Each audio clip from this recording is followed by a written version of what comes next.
Welcome again to another The Erect Posture presentation.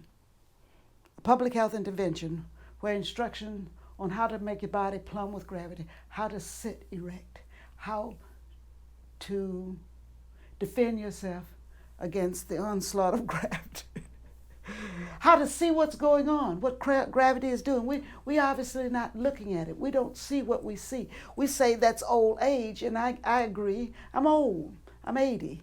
But the effects of gravity are showing on other people more than they are showing on me because I exercise against it. So I would like to see 50-year-olds learn what I'm doing. I wish I had known at 50 to do what I know to teach now, and see if 80 won't be better. Defend yourself. This is how to defend yourself against gravity. This is how to work with gravity. Make gravity a friend. Make gravity a friend. Okay? Because it's here. And it's doing its thing. You know? And you're a column. And columns are anything that goes up against gravity goes up against gravity. The up is the problem. Four-legged animals have less of a fight. They got it in their legs. But their body is hanging parallel. Right? Okay? We're going at it straight on, like a column. Get ready. It's naturally, the physics of it all makes it armed for us. Okay, so we have to.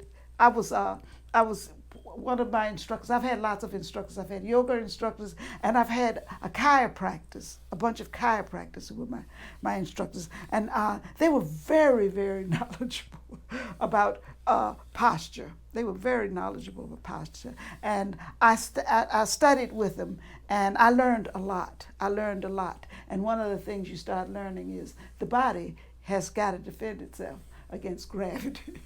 You know, gravity is there, you know, and you got to defend yourself against it, or it's going down. And exercise can do it. And they even did a 6x6. I decided a 7x7 because I was trying to get to 50.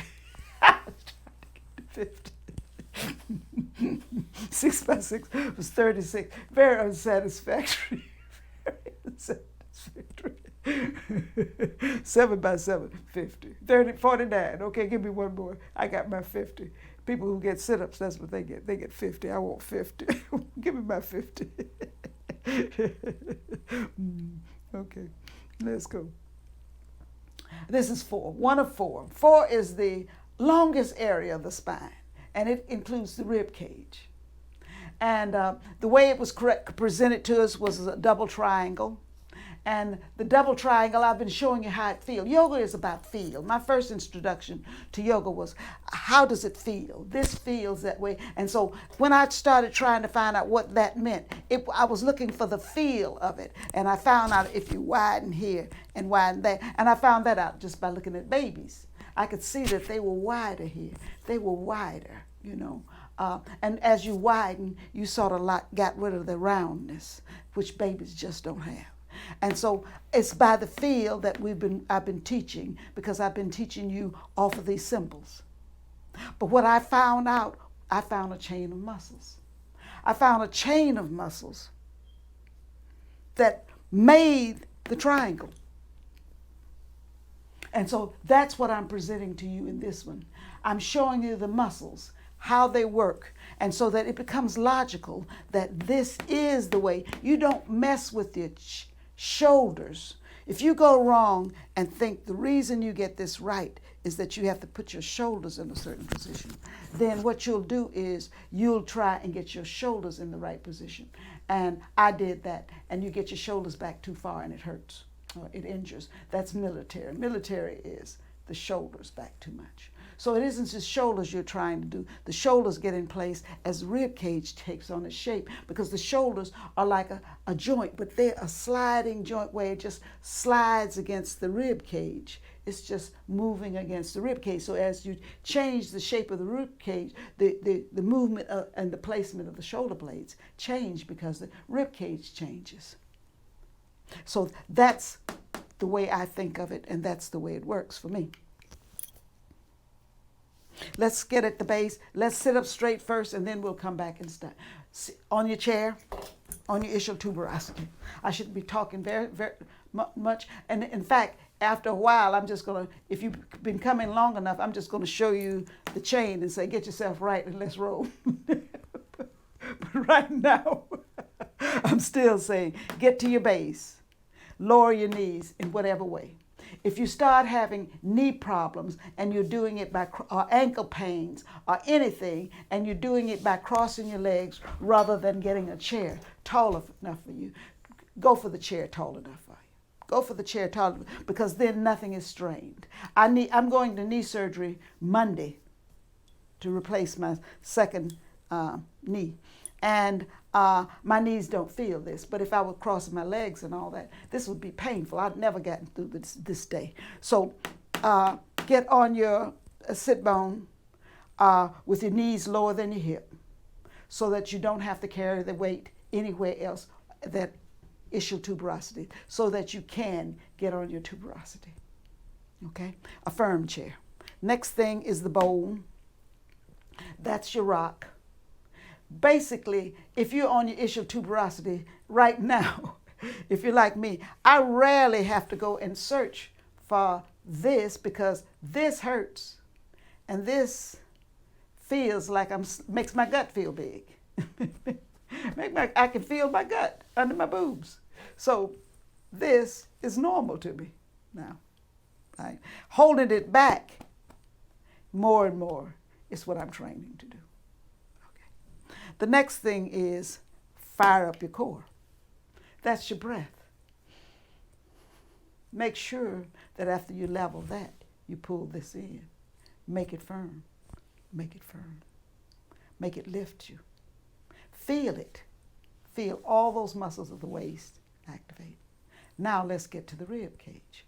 Remember, in the rib cage, we let the arms just go at 90 degrees down. Put the palms down and you can open your fingers. This is how you get the shoulder in the right position.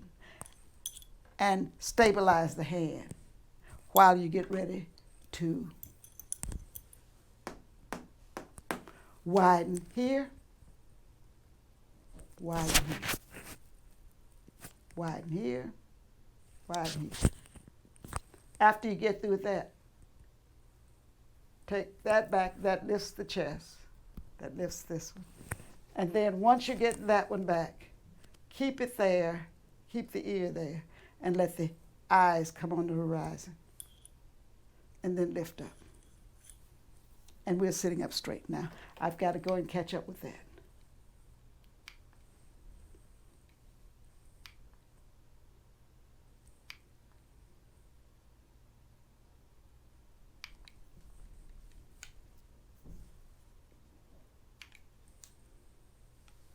At the heart chakra, or the heart space, the heart center. We've already learned that when things are not right in this area, you have the round back. You also have the military, which is too far back, okay? But most people that are not right, that would be erect, because there's enough chest expressed. There's the collarbone. Looking at it from the front view, the collarbone is straight across, the chest is expressed, the back is flat when you see it. When you see the outline of the back, you see it round. The collarbone is running uphill, right? It runs uphill. And you then know that that your back is round.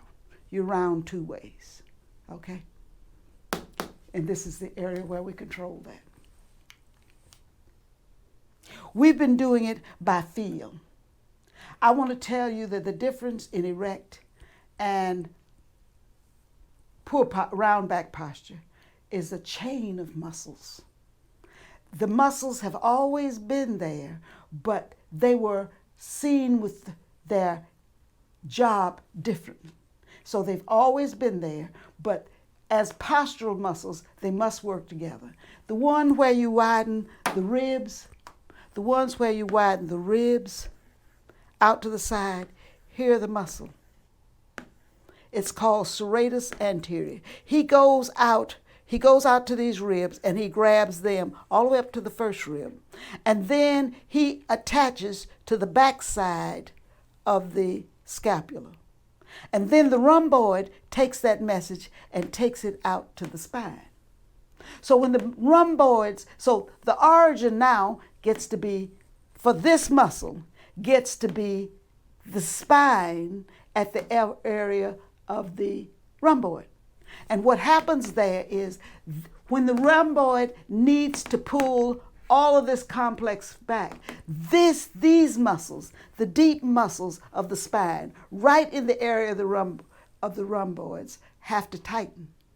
And so when you pull out, the muscle you feel tightening in the back were the origins of the rhomboids, grabbing the scapula, pulling the scapula, making the spine stiff so that the contraction of this muscle will pull the scapula to the midline, and then the scapula to the then these muscles contract and pull the ribs around and out as they get pulled into their origin, which gets to be a chain.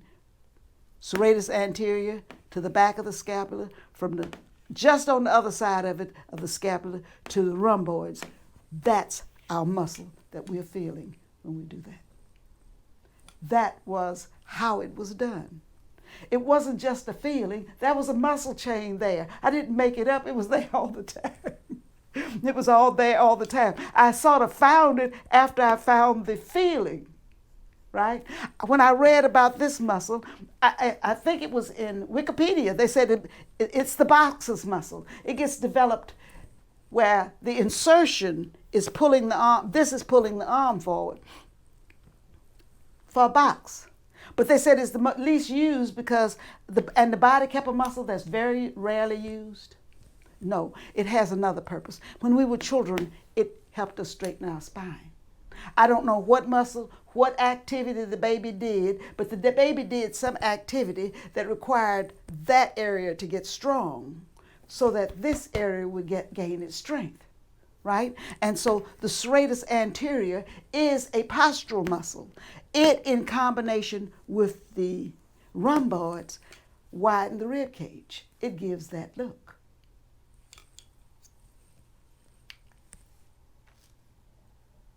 There's a picture of it. This is sort of hard to see, but this is a skeleton in Jack's house. After I found out my sister had a skeleton, that my house looks like a boneyard now. I bought so many skeletons. I enjoyed her skeleton so much. I was able to figure that out by putting these are the serratus, these are the rhomboid. There's the skeleton. I showed you on mine. Here's the drawing. This, when I looked at it, when you widen the rib cage, you get a little bit of expansion, and you notice it wasn't a lot, but there was a lot of lift on this side, right? And it went straight across. It widens here, but it widens here too. It's that. That's what you're feeling. And those muscles are pulling those, they're actually taking those muscles because you have to, this is cartilage here. This is plastic. It takes those ribs and pull them out. And it makes it wide. And it makes it wide with the spine as the origin. So that's how the spine gets stiff. The spine responds to the need for it to be strong to accomplish the goal. So by setting that as your goal, you're teaching the spine right in here to get rid of that hump that people got when they humpity back. They don't know how to get that. Well, to get that, just widen this. Widen this. That will make the rhomboids kick in and flatten up high if it goes like that.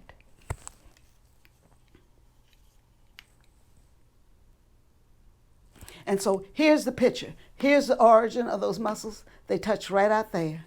They insert. Now this is on the underside. You've gone under the ribs. You've gone around the front, and you're going behind, over on top of the ribs and under the scapula. And they attach right there on the underside. And then the rhomboids take up on the top side and go up. They make a chain of muscles. There goes the thing. There goes the muscle up there, and it ends here. And then the rhomboids come, and all of them end on the back side of the scapula. And then the rhomboids take off and go to the spine. And then the spine gets stiff. This is the origin. The insertion is a chain. And these are the muscles that make the spine. They got some muscle called erector spinae. And they are a part of erecting the spine. But really they are rib cage adjusters. You have to remember the spine is right in here.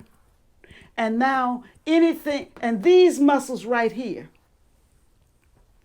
I was taught they were called the deep intrinsic muscles of the spine. They are the ones that make the spine a rod. When the spine has to have strength, these muscles that are very close to the bone, they're right down on the bone and they're very short and they can get to be chunky, okay? They can get to be nothing, so that you're sitting there looking at somebody's back and all those bumps are sticking out. Then you know that the muscles that make the spine stiff in that area are not developed. But as you develop them, your spine becomes a trench because they bulk up on the other side, on each side of the spinous process, because they go from spinous process to transverse process, and then they switch in between. And so when they all contract at the same time, they become the spine goes into extension wherever you excite them. If you excite them and demand action from them, that's where you get flattening of the spine. And so they, in this area, make this area, when the person is too round here, when you tighten these by bringing these in, you flatten that area there. You make the bone, the spine take on the configuration of the bone. Before they've been resting down. Now they're coming up because they've been told to shorten because you're needed for strength. They are called into action when strength is needed for the spine to move the other muscles. Right? So those are the deep intrinsic. I admire them. When I see the erector spinae, I think of the rib straightening. The ribs have to take on a shape too. Then the second one of the heart center, you remember we widened the chest from here to here? Well, what we were doing was, this right in here is the pectoralis minor. He goes on, catches onto the front of the scapula, right? A process that comes, a coronoid process, I think that's the coronoid process of the scapula. And then muscles that come out on top of the scapula go down to the spine. And these are the lower fibers of the trapezius muscle. They are postural muscles. They are the ones that will take the chest and lift it when it's time to widen. The muscle goes under the rib. This muscle goes right there. It's not under the rib. There's the process it goes to. Here's the scapula. There's a process sticking out there. It's got a little notch. That's where the pec minor attaches. The pec minor attaches over there. And then once the pec minor, you have to see, now you got the front half tied here. Then at the back top of the scapula, right here at that crest, all of a sudden there are trapezius muscles, and they go down like this. And now the action gets to be, all of this tightens. When you do that one, when you lift and widen this one, you feel all of that tighten, because those bones right in there had the muscles right on those bones right there, the deepest muscles, the one that just go from vertebra to vertebra. You know, they go from the transverse process, the spinous process, and then they weave in between, right? They're little short muscles. They go into action all at the same time because the demand was for all at the same time. And now the spine gets stiff.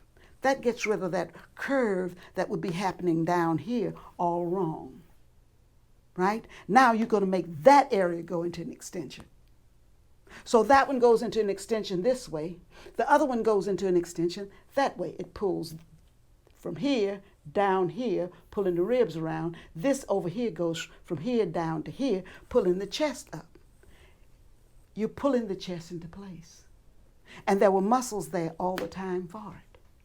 And they are postural muscles because they don't tire once you learn how to play with them. They'll just sit there and do their job. That's the reason a baby's chest is like it is. These muscles are turned on. We lose them. We're calling them back into action. That is the heart center. That shapes the rib cage.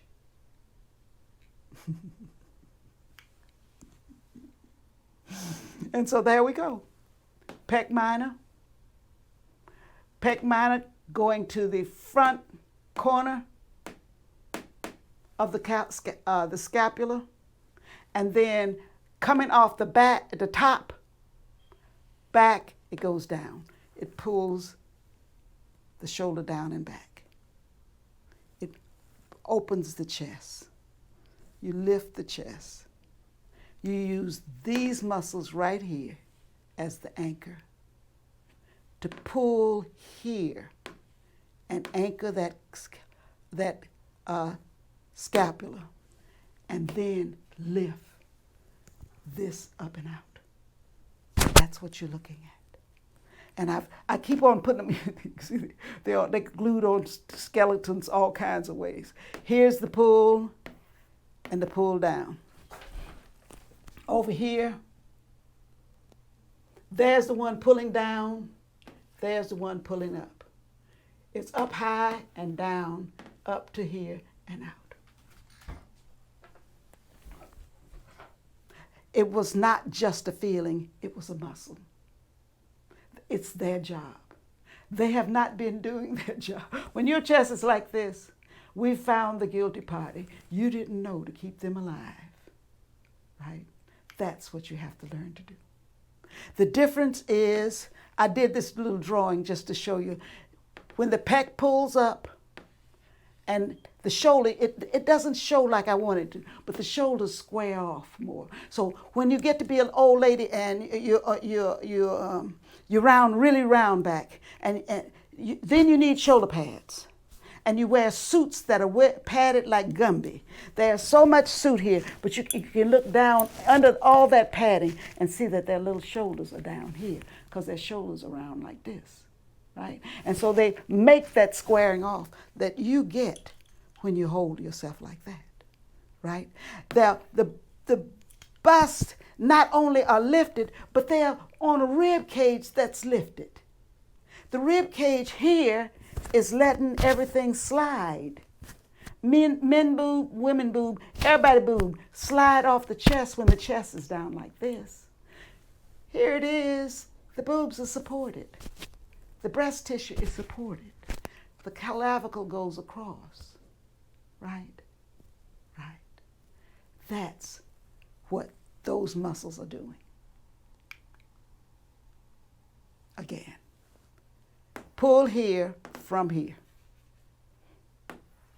The rib cage gets lifted up. Now, you have to remember when you did that, you just took your ribs up. That's what you saw. Your ribs come up. You brought them up and out, right out here. You brought them up.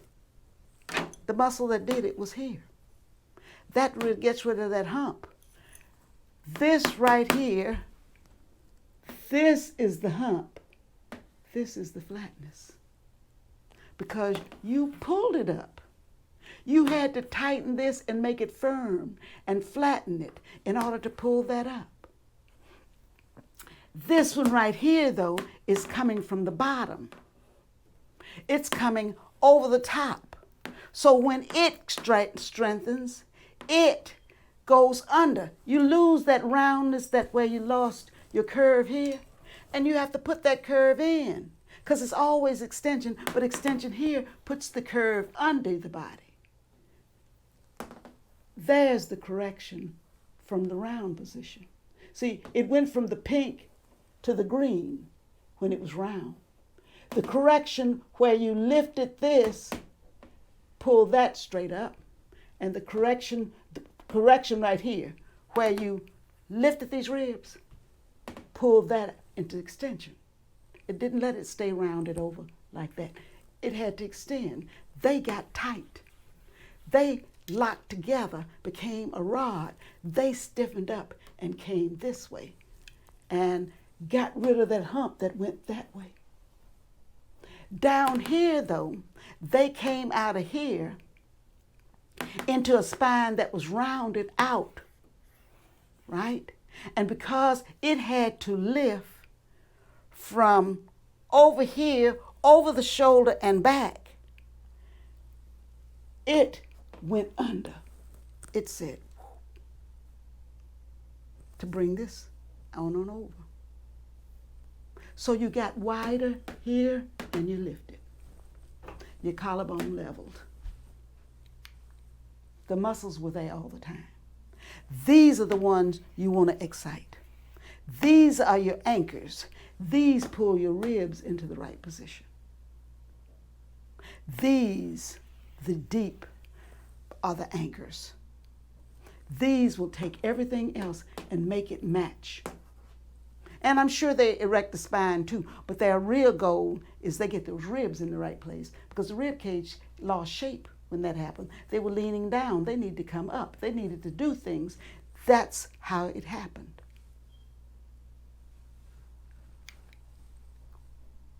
So these three muscles are going to pull all the way that and make that go under. The ones close to the spine, the one that goes spine to spine, now they are the ones that flatten the back. They flatten the back.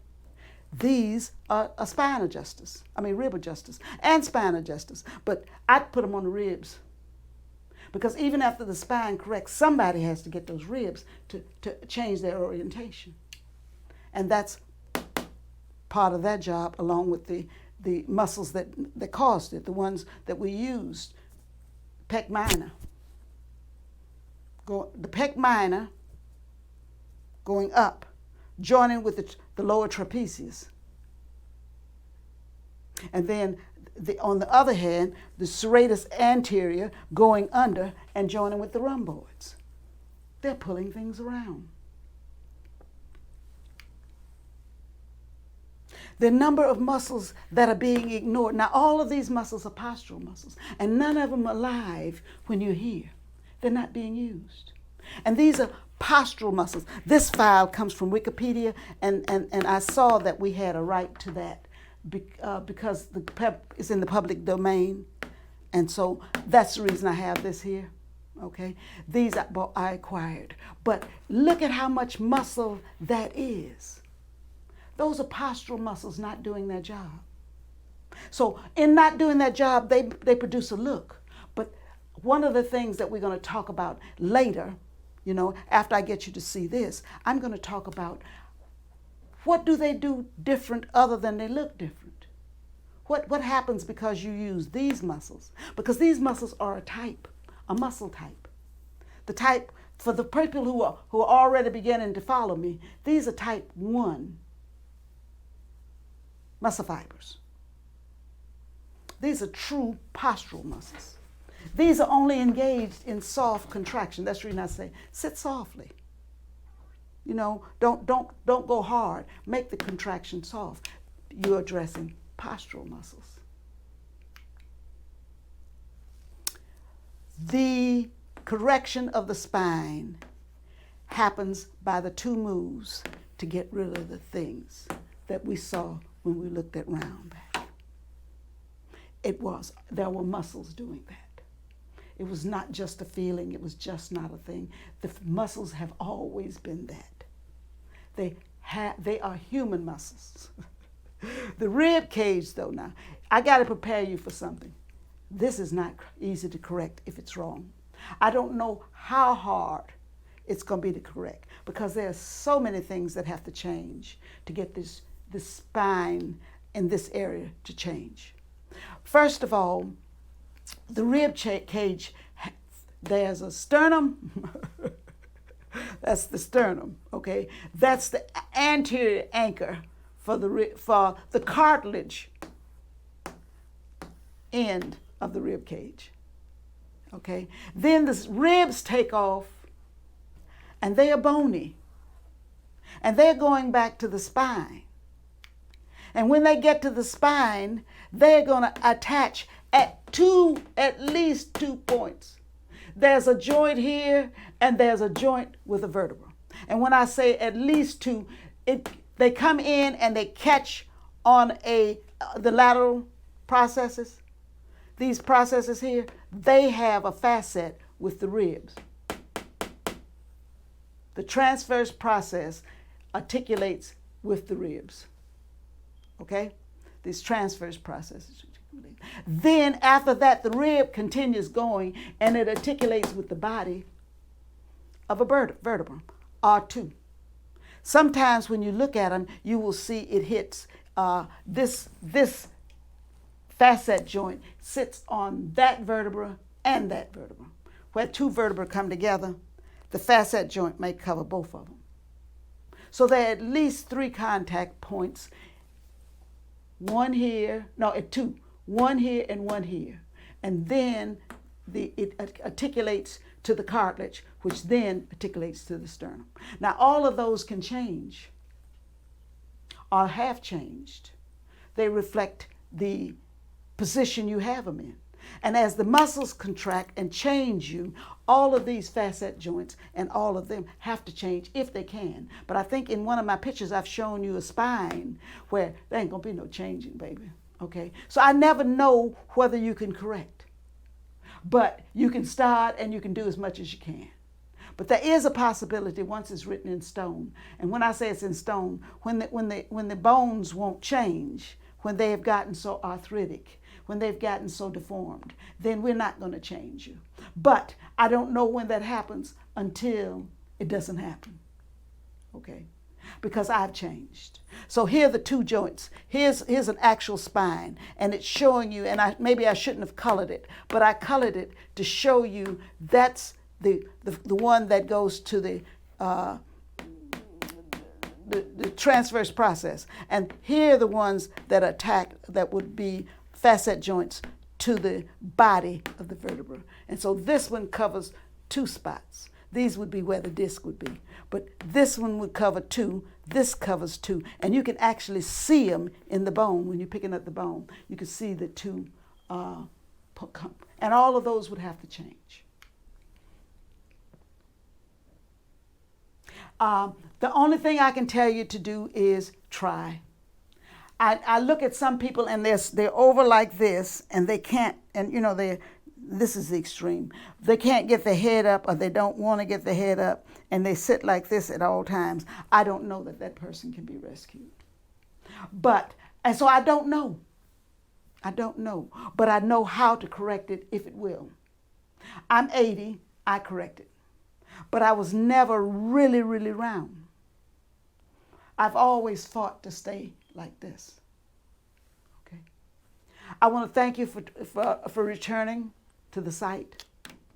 I'm going to make more, but this is hard, okay? But please return. The quality will change. The quality of the videos will change, but I'm doing the best I can. It's an old lady doing the best I can.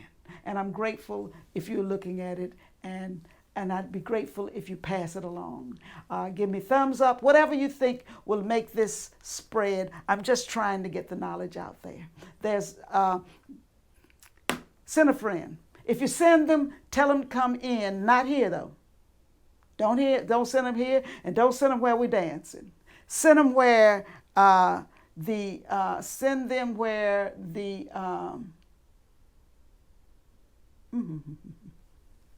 send them to one of 1 to 1 of 4, where the instructions are more generous, you know, and the points are made, like how to find your chair and how to do things. Make sure they go there to get started, right? And continue coming.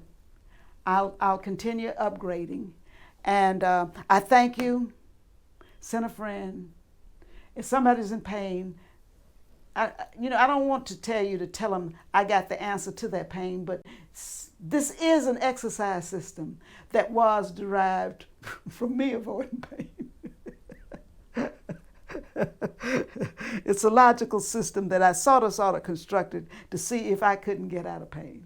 And that wasn't my first thing. My first thing was, if you can straighten teeth, why can't you straighten bodies? Because I saw bodies as crooked. And I was sitting there saying, wow, look at all these crooked bodies and they're straightening teeth. And then I saw three people. It was they I won't say they had perfect posture, but they had the very same posture. One was 20, one was 40, and one was 60. And in my mind, they should be different. Okay? That was my experience. And what I saw were all of them walked and glided with the same erectness. Same erectness. And so it was at that point that I started saying, you can defend your posture, And the one thing that all of them that they told when they told their story was at one time they sat up as straight as they could in the presence of their teacher, so in order to impress their teacher, right? And so this is what this is. This is how to sit up straight, not to impress somebody, for the health of your body, right? For the health of your body. Okay. Thank you for coming. Join me again. Enjoy your day.